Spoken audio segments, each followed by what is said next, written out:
नमस्कार, स्वागत है आपका नो योर कंपनी में। और आज बातचीत होगी सीसीएल प्रोडक्ट के मैनेजमेंट से। हमारे साथ जुड़ेंगे कंपनी के सीईओ प्रवीण जयपुरिया। लेकिन सबसे पहले इस वक्त की सुर्खियां।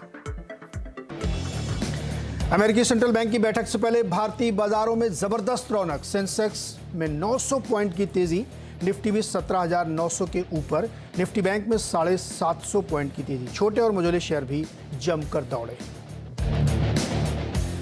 बाजार में सभी सेक्टर्स में खरीदारी, auto, metal, real estate, IT shares में। लेकिन सबसे ज्यादा रौनक केमिकल सेक्टर भी दिखा रहा है दम। 5% से ज्यादा तेजी के साथ दीपक नाइट्राइट जीएसपीएल बना वायदा का टॉप गेनर। फेस्टिवल सीजन से पहले फुटवेयर शेयरों की चहलकदमी बढ़ी। मेट्रो 12% ऊपर, 2 दिन में दिखा करीब 20% का उछाल। मिर्जा, रिलैक्सो, कैंपस, बाटा समेत दूसरे शेयर्स में भी अच्छी खरीदारी। और एथनॉल की कीमतें बढ़ने की खबर से शुगर शेयर्स में स्वीटनेस बढ़ी। धामपुर, बलरामपुर, उत्तम शुगर में 4% तक का उछाल। एफएमसीजी शेयर्स में आज तेजी वाला दिन। पतंजलि, अदानी विल्मर 5% के अपर सर्किट पर। इमामी, मैरिको, गोदरेज कंज्यूमर में भी 4 से 5% का उछाल।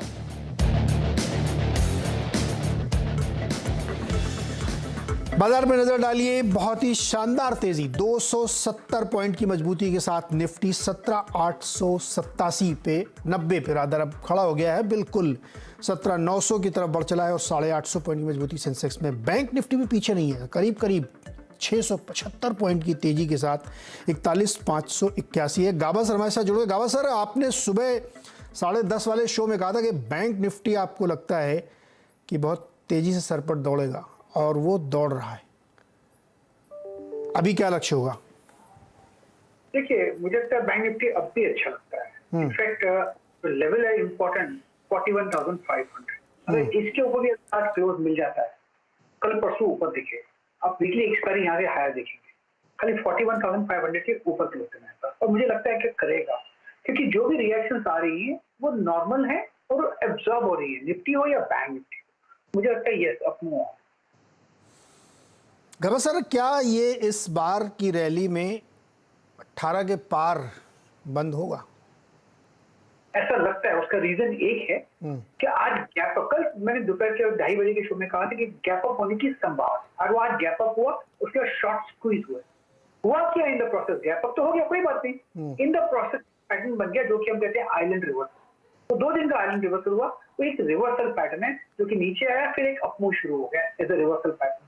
तो मैं कहूंगा जो प्रीवियस मूव अप था, नीचे आके ऊपर चला गया, एक कंटिन्यूएशन पैटर्न रहा, पॉज रहा, एक ब्रीदर रहा। तो मुझे लगता है जो रीसेंट हाई मैंने देखा है वो भी अंडर थ्रेट है, चाहे वो 18,000 हो या 18,100 के ऊपर, वो भी अंडर थ्रेट है। 18,000 तो नॉर्मल है, वहां तक मेरे ख्याल से जाना चाहिए, क्योंकि आइलैंड रिवर्सल है और एफएमओ एक्सपायरी है वीकली, तो यहाँ स्क्वीज होगा। नेक्स्ट वीक और एक्सपायरी है, तो मुझे लगता है यस, चांसेस अच्छे।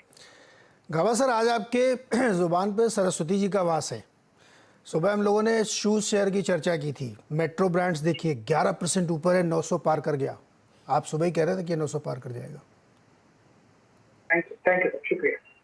तो 904 पे ट्रेड कर रहा है। अब यहाँ से आगे उसकी बात करें। मेट्रो ब्रांड्स, मेट्रो की, हाँ, मेट्रो का जो चार्ट है मुझे तो बहुत ही अच्छा लगता है मेट्रो ब्रांड का। और 900 तो हो ही जाएगा, लेकिन मुझे लगता है ये 1000 की तरफ जा रहा है। एक बार 900, क्योंकि जो स्ट्रक्चर है, स्ट्रक्चर में बहुत बढ़िया ब्रेकआउट मिला है 650 जोन्स पर। तो लगातार हम 3 महीने से एक अपमूव देख रहे हैं। अब 2 दिन का ब्रेकआउट है, अब सपोर्ट हो गया 800, लॉजिकल 900 है, लेकिन जाकर 900 रुकेगा नहीं, क्योंकि रेसिस्टेंस नहीं है। यहाँ पर सेलिंग आ सकती है, प्रॉफिट बुकिंग आ सकती है, लेकिन वो सेलिंग जो रेसिस्टेंस होता है वो नहीं है। तो मेरे ख्याल से 1000 एक लॉजिकल टारगेट है, उसकी उम्मीद कर रहा है या उसको अटैक करने की कोशिश कर रहा है। लेकिन यह स्ट्रक्चर पॉजिटिव है, इसमें जब भी कोई टिप्स मिले या साइडवेज करेक्शन मिले मेट्रो में, तो ये बाइंग का मौका रहेगा। कब सर, 2 और स्टॉक हैं जो फ्यूचर्स में इसमें बड़ी उछाल मचाए हुए हैं। एक है दीपक नाइट्राइट, 5.25% ऊपर है 2182 पर। दूसरा रेन इंडस्ट्रीज, वो भी 6.25% ऊपर 184 पे। दोनों पे व्यू बताइए। दीपक नाइट्राइट मैंने शॉर्टलिस्ट किया था, आप मुझसे कुछ पूछेंगे तो बताऊंगा। दीपक, अरे तो बस समझ लीजिए, आज गाबा सर की पिक है इस समय की, बताइए सर। 2150 का स्टॉप कराना चाहिए और 2300 पॉसिबल है दीपक नाइट्राइट, वहां पर जाना चाहिए। लेकिन दीपक नाइट्राइट का अगर चार्ट देखें, जो लार्जर टर्म चार्ट के महीने का, मंथली चार्ट देखें, उसके हिसाब से 1800 2000 में स्ट्रॉन्ग सपोर्ट जोन है, वहां आ गया। अब जा रहा है 2600 की तरफ, मैटर ऑफ टाइम, उसे थोड़ा वक्त लगेगा, लेकिन ये 2600 पॉसिबल है। लेकिन शॉर्ट टर्म में 2300 कह सकते हैं, दीपक नेटेड 2150 का स्टॉक टिक टिक करके बैटिंग हो सकती है। और दूसरा कौन सा बताया आपने, दीपक नेटेड और rain industries. Yes, rain industries. मैं रेन इंडस्ट्रीज का चार्ट निकाल लेता हूँ। यस, रेन इंडस्ट्रीज में लगता है यहाँ पर लो पर एक संभलने की जगह बहुत अच्छी है। 104 का स्टॉक एग्रेसिव ट्रेड है, अपमूव मिलेगा और एक बार 185 पॉसिबल है। अगर एक बार 185 चला गया तो लोग कहेंगे कि यस, ये जो सेटअप है इसका सुधर गया। लार्जर टर्म चार्ट स्ट्रक्चर अच्छा है, बाउंस की जगह अच्छी है, पैटर्न भी सही है। हाँ, एग्रेसिव ट्रेड है, 185 जाना जरूरी है और मुझे लगता है 185 चला जाएगा और वहां पर पैटर्न और सुधर जाएगा रेन इंडस्ट्री। नमस्कार सर, एक और है अपोलो हॉस्पिटल पे देखिए, 6.25% की मजबूती है, पिछले 1 घंटे में 2% और बढ़ा है, 4557 पे ट्रेड कर रहा है। क्या ये काफ़ी दिन तक ये अटका फटका रहा है, अब यहाँ से ये ऊपर की तरफ ही चलेगा क्या, 5000 अपना पुराना स्तर पार करेगा? आज लेने लायक है अपोलो हॉस्पिटल, 4300 का स्तर बनाना चाहिए, बस पॉसिबल है कि 4500 देखेंगे, लेकिन ये आज नहीं होगा, ये कल और या तो हो सकता है। अपोलो हॉस्पिटल जो पैटर्न है उसके हिसाब से 4300 बहुत ही स्ट्रॉन्ग सपोर्ट होगा, वो ब्रीच नहीं होगा, इसलिए उसके नीचे स्टॉप लगाना है और उसको थोड़ा जगह देनी है, स्पेस देना है, बस 4500 पॉसिबल है। तो ये ट्रेडिंग बैट भी बनता है, क्योंकि आप ट्रेड कर रहे हैं 4391 पर, तो 110 रुपए यहाँ से आपको अब भी बाकी है। तो अपोलो हॉस्पिटल भी एक बड़ी वैसे आज जिधर नज़र डालिए सब हरियाली हरियाली नज़र आ रही है, तो इसीलिए बहुत अच्छे ट्रेड्स बन रहे हैं। और गाबा सर ने सुबह ही कहा था कि बैंक निफ्टी बहुत मजबूत दिख रहा है, शूज़ वाले शेयर बहुत सारे बहुत आउट परफॉर्म कर रहे हैं। गाबा सर बहुत बहुत शुक्रिया बेहतरीन हमारे दर्शकों के लिए कॉल देने के लिए। चलिए अब आज की कंपनी की तरफ चलते हैं। इंटरनेशनल मार्केट में कॉफ़ी की कीमतें काफ़ी तेज़ हुई हैं पिछले लंबे समय से, मतलब 1 आध साल से आपकी तो काफ़ी स्ट्रॉन्ग प्राइसेस दिख रहे हैं। ऐसे में बहुत सारी उम्मीदें लोग रखते हैं तमाम ऐसी कंपनी से जो इस सेगमेंट में डील करती है, इसमें बिजनेसेस कर रही हैं। तो हम ये जानने की कोशिश आज करेंगे कि सीसीएल प्रोडक्ट अपने आप को कैसे पोजीशन कर रहा है इस सिचुएशन में, और अब तो थोड़ा विंटर भी आने वाला, तो और डिमांड पुश होगी यहाँ से। FY23 के लिए कंपनी के क्या प्लान्स हैं, इसी पे बातचीत करेंगे। हमारे साथ हैं कंपनी के CEO प्रवीण जयपुरिया। प्रवीण सर बहुत बहुत स्वागत है आपका CNBC आवाज़ पर। धन्यवाद नीरज, धन्यवाद मुझे यहाँ बुलाने के लिए। सर पहले तो बिल्कुल एकदम सिंपल सा सवाल, ये समझ लीजिए कि हमको कुछ पता ही नहीं है, कैसा चल रहा है सर कामकाज? बहुत बढ़िया चल रहा है। जो पिछले साल हमने गाइडेंस दी थी मार्केट को इस साल के लिए, उस पे हम पिछले साल तक हम ये कहते थे कि हम 15-20% वॉल्यूम ग्रोथ करेंगे, बट इस साल हमने गाइडेंस को बढ़ाया है, हमने कहा हम 20-25% वॉल्यूम ग्रोथ करेंगे। तो हम देख रहे हैं कि बिजनेस में एक स्ट्रेंथ है और ग्रोथ जो है वो लगातार आ रही है। फर्स्ट क्वार्टर रिजल्ट्स भी हमारे बहुत ही अच्छे रहे हैं, तो हम उस पाथ पे अग्रसर हैं कि हम इस तरह की जो ग्रोथ जो हमने गाइडेंस दी थी वो हम ग्रोथ पा सकें इस साल में। सर आधा महीना तो, आधा साल तो निकल गया है और अभी की ग्रोथ मेरे ख्याल में 18-20% के आसपास होगी, और आप टारगेट लेके चल रहे हैं 20 से 25। नहीं, मैंने वॉल्यूम ग्रोथ की बात की थी, टॉप लाइन 20 से 25 है। 18% आपको बॉटम लाइन ग्रोथ दिख रही होगी। तो आप देखोगे कि वॉल्यूम और बॉटम लाइन ग्रोथ जो है वो हमारा इन टैंडम है, इन लाइन है, वो उसी तरह से चलता रहेगा। थोड़े से क्वार्टर में ऊपर नीचे होता है because of various factors, but अगर आप पूरे साल का अगर हमारा देखोगे तो हम उस जो गाइडेंस है उस पे कायम है और पूरा विश्वास है कि हम वो डिलीवर करेंगे। सर इस ऑप्टिमिज्म के पीछे के कारण क्या है? काफी सारे कारण हैं। पहला तो ये कि हमारी डोमेस्टिक मार्केट में भी काफी अच्छी ग्रोथ आ रही है। हमें 30-40% यहाँ वॉल्यूम ग्रोथ मिल रहा है डोमेस्टिक मार्केट में, और एक डोमेस्टिक मार्केट अब एक साइजेबल वॉल्यूम हो गया है, और चूंकि ये ब्रांडेड बिजनेस है तो यहाँ से जो है वॉल्यूम ग्रोथ वो लगातार आती रहती है। तो ये एक अच्छा बिजनेस हमारा चला है, तो इससे वजह से हमारा ग्रोथ एक आ रहा है। दूसरा, इंटरनेशनल मार्केट में भी हमें कई एडवांटेजेस मिले हैं। हमें इकोनॉमीज ऑफ स्केल मिलता है। जब आप देखोगे कि इन्फ्लेशनरी ट्रेंड्स होते हैं या किसी और तरह का दबाव होता है, तो वो कंपनीज जिनके पास इकोनॉमीज ऑफ स्केल होता है वो बेहतर परफॉर्म कर पाती हैं, और इस वजह से हुआ ये है कि हम मार्केट में ज्यादा कॉम्पिटिटिव हो गए हैं। हमने काफी मार्केट शेयर इंटरनेशनल मार्केट में गेन किया है, बाकी B2B प्लेयर से। तो इस वजह से हमारा कॉन्फिडेंस है कि हम अच्छा परफॉर्मेंस देंगे। ओके प्रवीण जी, चूंकि आपने इंटरनेशनल मार्केट में भी काफ़ी एक्सपैंड कर रहे हैं, मुझे थोड़ा सा ये बताइए वियतनाम में क्या सिचुएशन है एक्सपेंशन की, और भारत में, और इस समय कितना जो आप एडिशन कर रहे हैं उसमें? तो फिलहाल के लिए अगर आप हमारी रेटेड कैपेसिटी देखोगे तो वो 35 से 38,000 मेट्रिक टन है सालाना। और हम वियतनाम में और 16,000 टन ऐड कर रहे हैं। तो इससे हमारा जो है, आप 16,000 और ऐड कर लोगे तो 52-55,000 मेट्रिक टन हम इस साल के अंत तक हो जाएंगे। तो वियतनाम का जो कैपेसिटी है वो इस साल दिसंबर या जनवरी में हमारा कमर्शियल प्रोडक्शन शुरू हो जाएगा।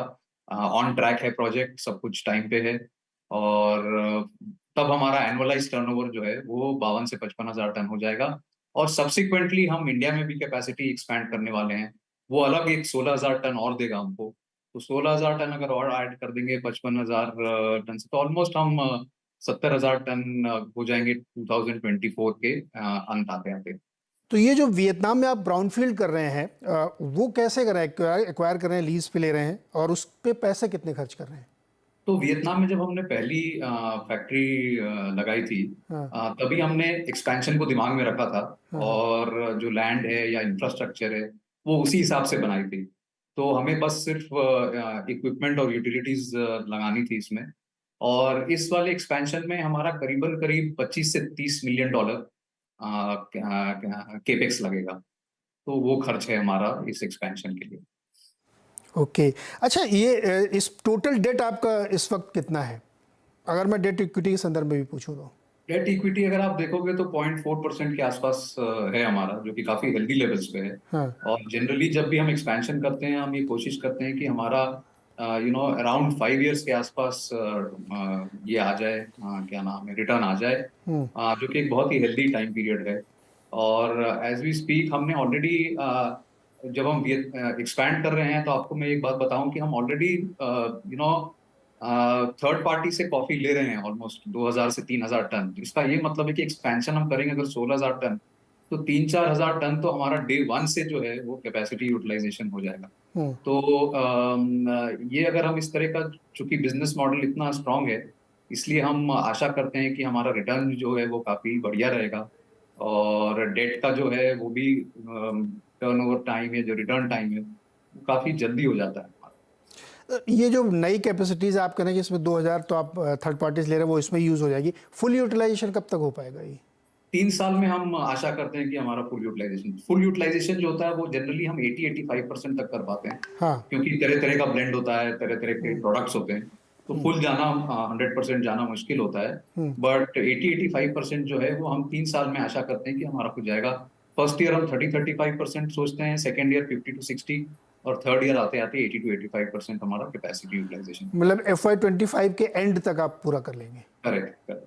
अच्छा, एक चीज़ और सर, मार्जिन में देख रहा था कि लास्ट क्वार्टर में 17% के आसपास आपके थे, उससे पहले 22, 24, 25 की रेंज में पिछले 8-10 क्वार्टर्स में थे। ये क्यों ऐसा? क्या प्राइसिंग थोड़ा डिफिकल्टी हो रही है? नहीं, प्राइसिंग में डिफिकल्टी नहीं, एक्चुअली ये ना ऑप्टिकल मार्जिन है। आप देखो हमारा वॉल्यूम ग्रोथ जो है ना, मैंने बोला ना 20-25% है, बट आप वैल्यू ग्रोथ देखो हमारा क्वार्टर में वो 55% है। क्योंकि कॉफी के प्राइसेस इतने बढ़े, तो हमारा कॉस्ट प्लस मॉडल है, तो हमारे भी सेलिंग प्राइस बढ़ गए। तो उससे क्या होता है कि आपका टॉप लाइन जो है वो 55% से ग्रो हो गया, और बॉटम लाइन उतना नहीं ग्रो होता, तो आपको ऑप्टिकली लगता है कि परसेंटेज 22 से 17 हो गया है। अगर आप इसकी अगर ग्रोथ देखोगे तो एबिटा ग्रोथ भी 22-23% है, जितनी की वॉल्यूम ग्रोथ है। तो अब हमारा जो पर केजी प्रॉफिट रियलाइजेशन है वो कम नहीं होगा। तो इसीलिए आपको कम दिख रहा है, बट कम है नहीं। नहीं, अच्छा ये मुझे बताइए कि आपने प्राइस कितने बढ़ाए हैं पिछले 3-6 महीने में? तो हमारे प्राइस जो होते हैं ना वो बहुत सारे कॉन्ट्रैक्ट्स हैं हमारे। तो कुछ कॉन्ट्रैक्ट्स होते हैं वो बहुत लॉन्ग टर्म होते हैं, कुछ कॉन्ट्रैक्ट शॉर्ट टर्म होते हैं। तो कॉफी के अगर आप प्राइस देखोगे तो कम से कम पिछले 1-1.5 साल में 70-80% बढ़ गए हैं। तो हम भी उसी हिसाब से प्राइस बढ़ाते हैं, क्योंकि हम जब कॉन्ट्रैक्ट करते हैं जिस दिन जो कॉफी का प्राइस होता है उसी हिसाब से कॉन्ट्रैक्ट करते हैं।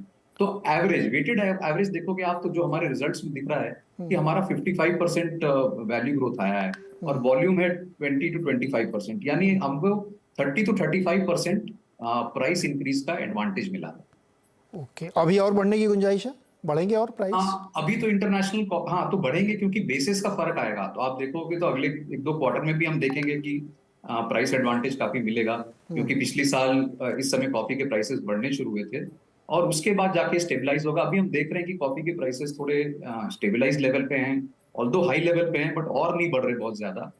और हम आशा करते हैं कि दिसंबर टाइम में कुछ एक कंट्रीज में क्रॉप आती है कॉफी की, वियतनाम में आती है, इंडिया में आती है, तो उस समय शायद एक करेक्शन की उम्मीद है। तो उस समय हम और बेहतर बता पाएंगे आपको कि अब में और प्राइसिंग एडवांटेज कितने दूर तक मिलेगा। परफेक्ट।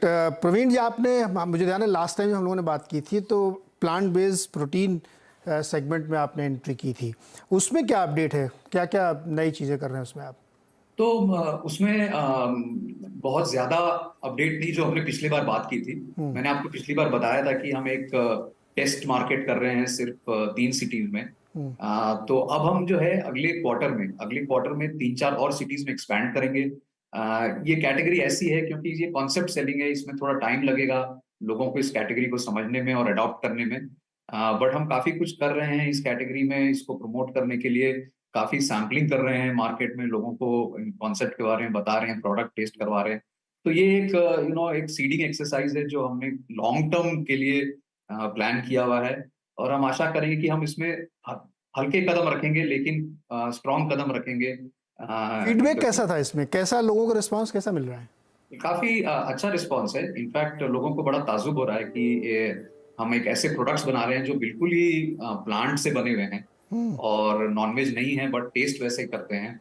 तो इंटरेस्टिंग कॉन्सेप्ट है, लोगों को अच्छा लग रहा है। और आजकल आप देखो कि अवेयरनेस भी फैल रही है अबाउट